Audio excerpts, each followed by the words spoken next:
అని చెప్పేది కాదు. వాస్తవంగా మా ఊర్లో ఎప్పటి నుంచినో ఆనవాయితీగా ట్రెడిషనల్ గా చాలా సాంప్రదాయంగా వచ్చేటువంటి కార్యక్రమం అని చెప్పి సందర్భంగా ఒకసారి మీకు గుర్తు చేసే ప్రయత్నం చేశానని చెప్పి ఈ సందర్భంగా మీ అందరి దృష్టికి తెస్తా ఉన్నా. ఖచ్చితంగా రాబోయే కాలంలో మీరందరూ కూడా కలిసికట్టుగా ఉండాల్సిందే. ఇప్పుడే మనకు ఒట్టు ప్రకాష్ గారు చెప్పినట్టు కలిసికట్టుగా ఉండాల్సిందే. అయితే బలహీన వర్గాలు అందరూ కూడా కలిసికట్టుగా ఉన్నారు. ఈ రోజు బీసీలో ఉండేటువంటి రకరకాలైనటువంటి కులాల వల్ల విభజించుకొని బలాన్ని పోగొట్టుకోకుండా ఉండాలని చెప్పి నేను ఈ సందర్భంగా ఈ మెసేజ్ ఇస్తా ఉన్నా.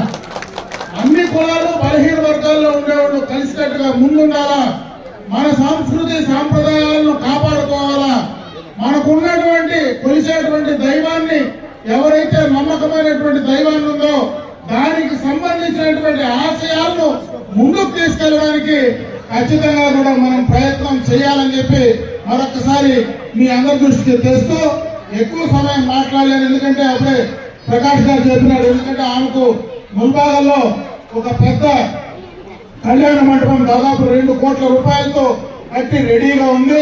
వాళ్ళ గవర్నమెంట్ నుంచి ముఖ్యమంత్రి ఎవరో చాలా మంది మంత్రులు కూడా ఆ కార్యక్రమానికి రాబోతా ఉన్నారు. కాబట్టి ఆ ముఖ్యమంత్రి వచ్చినప్పుడు ఇక్కడి నుంచి మేము కోసం వాళ్ళు వెయిట్ చేయడం కరెక్ట్ కాదు. కాబట్టి అందుకే నేను కూడా ఆమె కంటే ముందే పెరుగుతూ వచ్చిన. నాకంటే చిన్నది, రాజకీయంలో చాలా చిన్నదైనా కూడా నేను శాసనసభ్యుడిని, ఆమె రాష్ట్ర మంత్రి,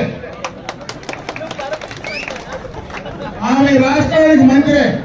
ఎందుకంటే మామూలుగా ఎప్పుడు మాట్లాడినా నేను ఆఖరిని మాట్లాడతాను, నేను ముందు మాట్లాడతానండి. కాబట్టి ప్రోటోకాల్ ప్రకారంగా ఆమె ఎప్పుడు కూడా ఈ రాష్ట్రానికి అధికారంగా మంత్రే కాబట్టి నువ్వు ముందు రావద్దమ్మా. నాకు సడన్ గా ఈరోజు మన తెలుగుదేశం పార్టీ జిల్లా ఉపాధ్యక్షుడు టీకే ఆదికేశ్వర నాయుడు సోదరుడు టీకే బద్రీనాథ్ చనిపోయినారు. కాబట్టి ఆయన దగ్గరికి పోయి ఒకసారి చూసి మళ్ళీ ఇంటికి వచ్చి స్నానం చేసి రావాలి. కాబట్టి కొంత సమయం అవుతుంది. 12 గంటలకు వస్తానన్నా అంటే నేను 12కి వచ్చేస్తానని చెప్పి 12:05కి నేను ఖచ్చితంగా ఈడున్నాను. అందుకే ఆమెను కొద్దిగా లేటుగా రమ్మన్నా.